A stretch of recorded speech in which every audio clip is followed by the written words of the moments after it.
to elevate your family. If you haven't done so already, please take a second to like this video and to subscribe so that you don't miss any of our upcoming episodes. And we are very excited about this week's episode.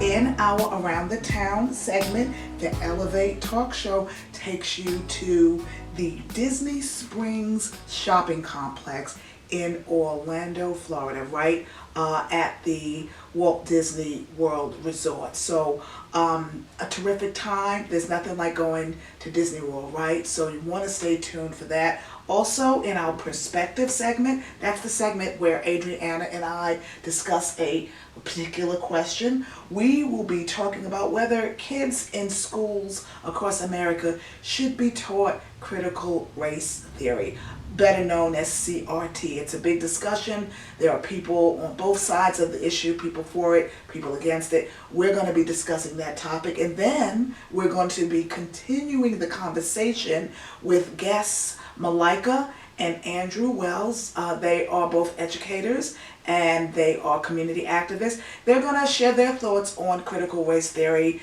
and whether or not they believe it should be taught in the schools. What else do we have going on for the show? Yes, so in our Meal of the Week segment, I'm going to be showing you how to make some easy snickerdoodle cookies, which is perfect for all the upcoming holidays. Absolutely. Snickerdoodles are great, and so are sugar cookies, and so are chocolate chip cookies. You just have a sweet tooth. I do have a sweet tooth. You have a whole mouth of sweet teeth. Yeah, I do. It's going to be the end of me if I'm not careful. So you want to watch this segment on snickerdoodles, right? Yeah. So definitely stay tuned for that. So we have to take a break, but we will be right back. So don't go away.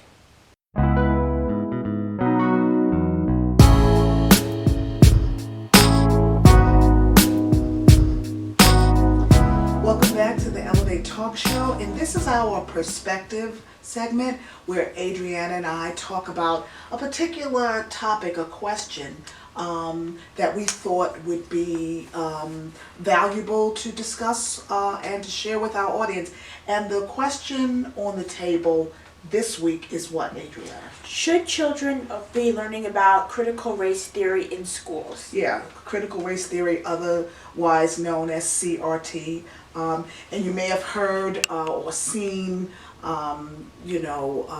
news reports about critical race theory, or at least about people opposed to it, or even people who are for it. There's a lot of people on both sides of the issue. There's a lot of information out there about it, some of it misleading and incorrect. So we're going to be discussing later in our interview what critical race theory is. But in a nutshell, it's about basically giving more of a holistic approach to history by sharing what happened, or talking about, discussing what happened to people of color in this country, that has been the stories that have been left out of the history books about the terrible things that have happened to people of color right here in the US of A. So what's your thoughts about critical race theory? Do you believe critical race theory should be something taught in the schools? Yes, I definitely think that kids should be learning about critical race theory. I mean, you don't get to just leave out parts of history. Yeah. I mean, you would never leave out the Holocaust or Yeah. the Civil War or any other major event in history. Right. I mean, people of color, should get to have their stories told, and we should talk about those massacres and genocides Right. those things that happen, just like we talk about anything else. Right, and to talk about them would, I think, be something that could help heal the social and the racial ills. I mean, I think that it's a tough thing to talk about, and for some people it sounds maybe scary to bring these issues up, but I think getting through that, working through that, would help our nation to get to a better place as far as racial tensions are concerned. I mean, there are things that I'm just now learning about in the last few years that I knew nothing about, and I consider myself a pretty well-read person. I've been a home educator for 27 years, taught all 4 of my kids at home. We did a lot of reading. We did a lot of our own research. We were always at the library or pulling stuff up off the internet. And there were things that I had absolutely no clue about. For instance, the Tulsa, Oklahoma race massacre. I would say race riot, but it really wasn't a riot. It was a massacre. It was white folks killing black folks, and and running them out of town. I mean, there were many other things that we looked up. I mean, can you share about some things that you didn't know about? Yeah, and you were a homeschool kid. Yeah, I mean, there's so many things that I didn't even learn about until I got to college, Yeah. just because it wasn't in the textbooks. Right. I mean, there was the Cincinnati race riots where Right. black people were chased out of Cincinnati all Yeah. the way into Canada. Wow. There was the California genocide where a lot of Native Americans were killed. Wow. And there was also the Forsyth riots. Right here in Georgia. Yeah, in Georgia in 1912. Right, where right. black people were killed and chased out of Forsyth County. And then there were this situation where Indian children, American Indian children, were forcibly taken from their homes. I initially thought that these were children that parents sent to these government schools for their betterment, but that was absolutely not the case. These children were stripped away from their parents, from their homes, from their heritage, from their culture, and basically given a new identity because they wanted to, ensure that that these kids would not be trouble in the future. So these are the kinds of things that have been left out of the history books and these are the kinds of things that those people who are proponents of critical race theory would like to see happen. And for whether or not that's going to happen remains to be seen, because there's a lot of pushback. I mean, there are states, legislatures that are making laws against teaching this. And so I don't necessarily put the brunt of this responsibility on teachers. Teachers have to follow what their school districts and administrators set forth. I personally think that really it's every parent's responsibility to make sure their children get all the truth and get the whole truth and nothing but the truth. I personally think that this is something, that critical race theory is really something that needs to take place in the home. What do you think? Yeah, I agree. I think that, parents have a personal responsibility Yeah. to talk about these things with their kids. Yes. And I also think that people as individuals have a responsibility to vote for people Yes. who will advocate for critical race theory in their state legislatures. Absolutely. That's a great comment. Thank you for sharing that. Well, we are going to continue this conversation in our next segment with Malaika and Andrew Wells. So don't go away. We will be right back.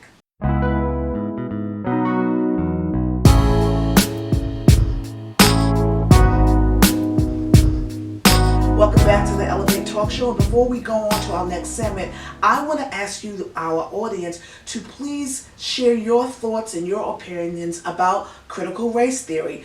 Please share in the comment section what you think about that. Do you think that children should be taught critical race theory in schools? You can share your comments and your opinions in the comments section on our YouTube page. So now we're going to continue the conversation about critical race theory with our guests Malaika and Andrew Wells. The Wells are both educators and they are both community activists. They're also ministry leaders, and they sat down with me to talk about critical race theory, what it means, what it doesn't mean, and to give their opinions about whether it should or shouldn't be taught in the schools. So please turn your attention to my interview with Malaika and Andrew Wells. Well, Malaika and Andrew Wells, thank you so much for taking time out of your busy schedule. I know all that you do, and so I appreciate you spending some time, carving out some time to be my guest on the Elevate Talk Show. So we're going to be talking about critical race theory. So I want to just kind of start off defining what is critical race theory. To be perfectly honest, I just came upon it in the last couple of years myself. Yeah. I'd heard the term, it just it was kind of background noise for me, but then it came more into, it became more of an issue as we began to deal with some things in our own church. And so can you define what is critical race theory? I try to start with Derek Bell. Derek Bell was a activist, professor, author, and he And a lawyer. Oh, wow. He came in. Derek Bell came into the civil rights movement, especially the desegregation work, towards the tail end. Okay. And he was looking at the outcomes of desegregation of the school system, bus system, and all of that. And he's looking at it critically after all was said and done. Sure. And he had noticed that among several noted politicians of the time, Jimmy Carter being one, there were several others, that perhaps desegregation and civil rights did not accomplish everything that it was intended to do. Wow. And so he was saying, we missed the boat on some things. What are some of the reasons why? And so he published Serving Two Masters in 1976 in the Yale Review.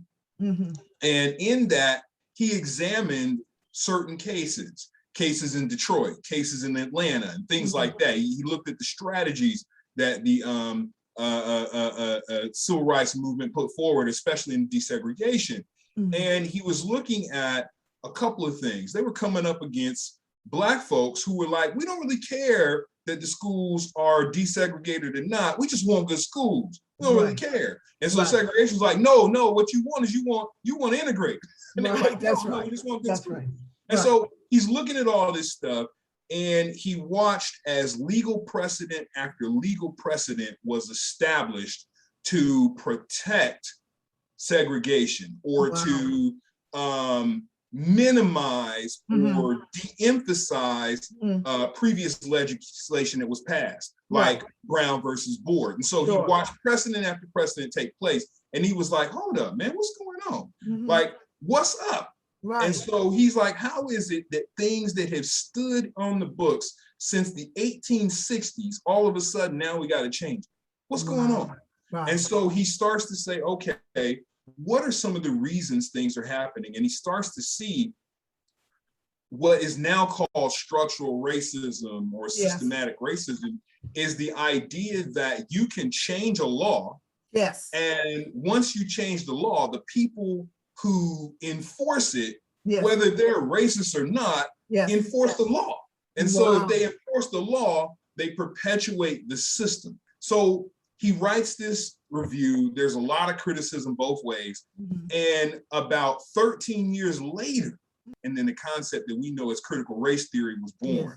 A lot of that was born from his work in the Yale Review. And so it was a critical way to examine whether or not race plays a factor in the law. Based on what you said, it seems to have expanded to something more.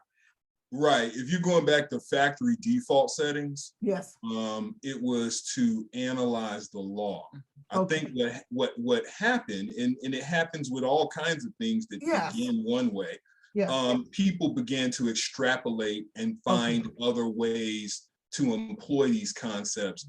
But Black folks have always been critical of what they observe in their lived experience. Like we've always been critical of that. But I think what happened was, in my opinion, we maybe didn't get credit for having thoughts on our own.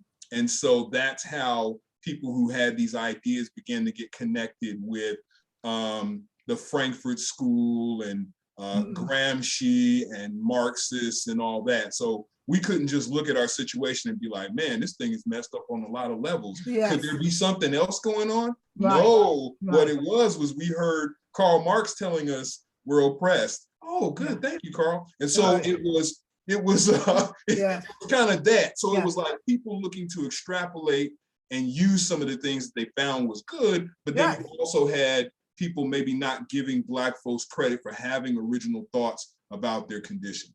I want to talk a little bit more as an educator. I know you have formerly taught in the schools, and Yes. of course you both are educating your own children. And Yes. as leaders in the community, do you think that a critical race theory, either in its truest form or even in its more a broader form, should Yes. be something taught in the schools? I mean, is that something that you think is a valuable thing to do? For this, one of the things that I was sharing with Andrew is in better classrooms across the country, Yes. the concept of critical thinking Yes. is happening, right? Right. In better classrooms, educators are presenting their students with information from different perspectives. They're Yes. looking at and critically engaging with text, with narratives, with Yes. novels, with history, with historical facts, right? Yes. Yes. And looking at it from different perspectives and allowing their students Yes. the ability to form their own opinions and Okay. to talk openly, transparently, and honestly Yes. about what it is that they're engaging with, right? The content that they're engaging with. So in Sure. better classrooms, some Yes. type of critical thinking is happening, is being encouraged Yes. in students. And certainly in the last class I taught, I had the privilege of teaching an African-American lit and comp class last Yes. year to about 12 students, high school Yes. students. Yes. And we looked and we read just a wide variety of literature from the Black experience. Yes. And it was not just Black students who were in my classroom. So, and we'll talk about some of the detractors later, but what we were able to do was have conversations and dialogues from our lived experiences. Right. So me as a middle-aged Black woman, right? I'm able to share with these students. Some of them were Black, some of them were Hispanic, some of them were white, but we're all bringing our lived experience to the conversation as we interact with the narratives of the authors, you know, and making connections. Deanna, was so exciting, right? Yes. Making connections from 17th century authors to contemporary authors, and picking out the themes and picking out the threads and binding them together and connecting them to say what's similar about the situations from there, from here to here. That's excellent. It's great. Well, I appreciate y'all taking time out of your schedule to talk to me today, and be blessed, and we'll talk again soon. Sounds good. Thank you. Thank you. All right. Bye, guys. See you next time. Well, we hope that you enjoyed our interview with Malaika and Andrew Wells, and that it gave you some more of an idea of what critical race theory is and what it isn't. We need to take a little break, but we will be right back, so don't go away.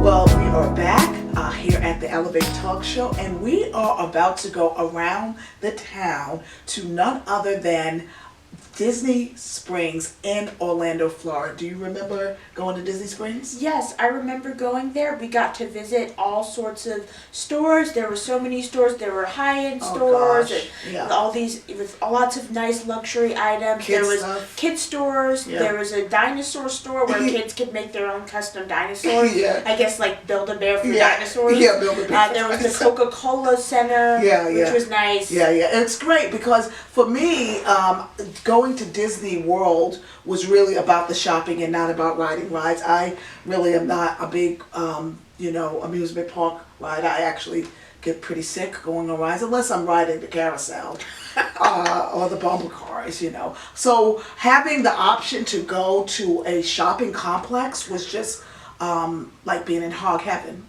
Although I don't know whether hogs go to heaven. That's another story. That's another story. But it was a great experience, a great place to go if you like to shop and eat, and be generally entertained. So please turn your attention to our adventures at Disney Springs.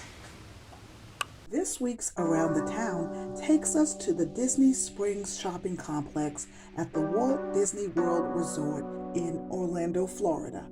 As you make your way into the Disney Springs complex, one of the first things you will see is the iconic white tent that is home to the Cirque du Soleil Theater. The theater has a new show called Drawn to Life that is scheduled to open November 18, 2021. Once inside the mall area, look for Aerophile, the world's largest hand-painted helium balloon. Aerophile offers you an opportunity to soar sky high during an 8-minute tethered adventure. Looking to do some retail therapy? Stop by the Zara apparel store and step out in style with the season's latest fashions. The Spanish retailer has clothes and accessories for the whole family. If your kids love Legos, then you will absolutely want to make your way over to the Lego store. Outside the store, you will see a life-size Mickey Mouse sculpture and a giant sea monster in the water nearby, all made from Legos. Inside the store, you will find thousands of individual bricks located on a wall, as well as collectible playsets and so much more. And don't forget to visit the T-Rex store and let your kids assemble a fun dinosaur that's built to their own specifications. A trip to Disney Springs would not be complete without visiting the World of Disney and the Coca-Cola stores and purchasing some classic souvenirs. After all that shopping, you might be hungry and ready to refuel.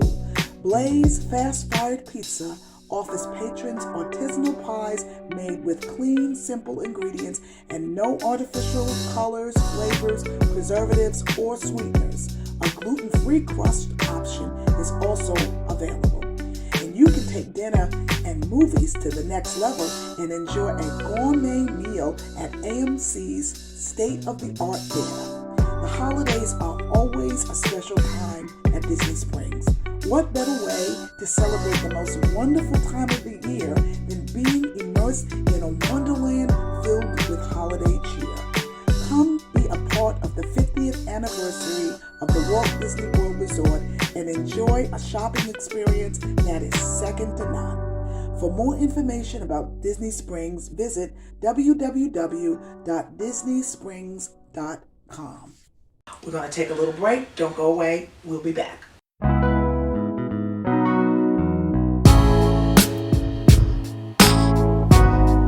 And welcome to our Meal of the Week segment. Today I'm going to be showing you how to make some easy snickerdoodle cookies which are perfect for your holiday gatherings. So I'm going to start off by mixing together the dry ingredients. So I'm going to put in 1 teaspoon of baking powder and a teaspoon of salt, and into, oh God. Yeah.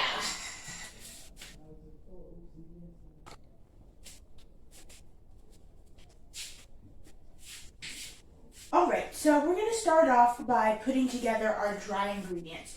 So I have here 2.5 cups of all-purpose flour, and I'm going to add in 1 teaspoon of baking soda. So I'm just going to mix that in together. Next, I'm going to add in a teaspoon of salt, and I'm going to mix that into our flour mixture, and then we're going to move on to putting together our wet ingredients. Now that we've put together our dry ingredients, let's work on the wet ingredients. So I'm going to add in 1 cup of melted butter,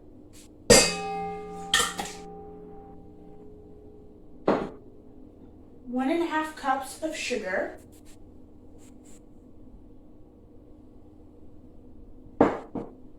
the juice of 1 lemon, and 2 eggs.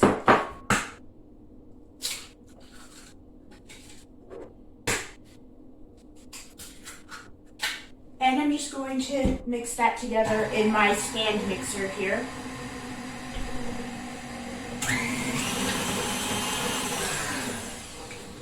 So now that our wet ingredients have been mixed together, let's add in our dry ingredients. So I'm just going to gradually add the flour to the wet ingredients and mix it together.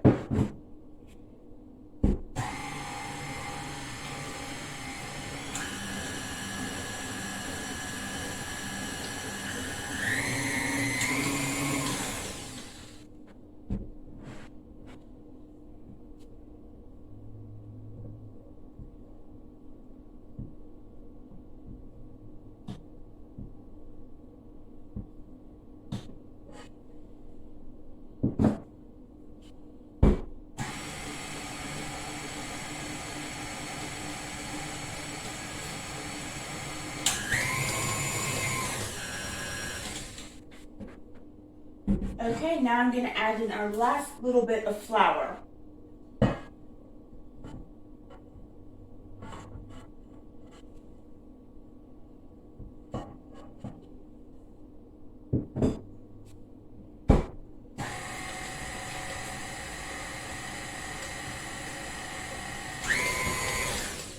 Alright, so we've mixed together the wet ingredients and the dry ingredients. So now I'm going to show you how to make the cinnamon sugar dusting for the snickerdoodles.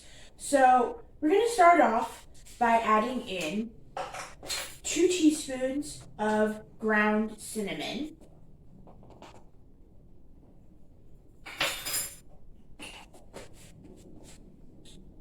And then we're going to add 1 cup of sugar. And just mix those 2 things together. You want to mix it until it's nice and evenly incorporated and the whole mixture turns a nice, warm brownish color. You don't want to have, some cookies that have a bunch of sugar on them and other cookies that have a bunch of cinnamon but not enough sugar. Okay, so that's good now. So now I can show you how to roll the cookies and dust them. So I'm just going to take some flour and put it on my hand so that the dough doesn't stick. And I'm going to take some of our cookie dough and roll it into a ball about this size, about maybe 1 inch in diameter. I'm going to take off a little bit of dough since it's slightly too big. And then I'm just going to roll it in our cinnamon sugar mixture. And then I'll put it on our cookie sheet. So let me show you how to do one more. So I'm just going to roll the cookie into a nice ball. Then roll it into our cinnamon and sugar.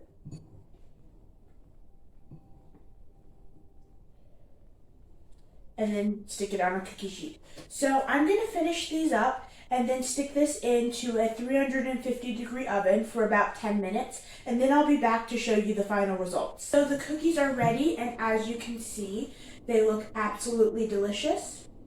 So I'm going to give you a close-up shot so that you can see them. This recipe, and I hope you try it out for all your upcoming gatherings. See you next week.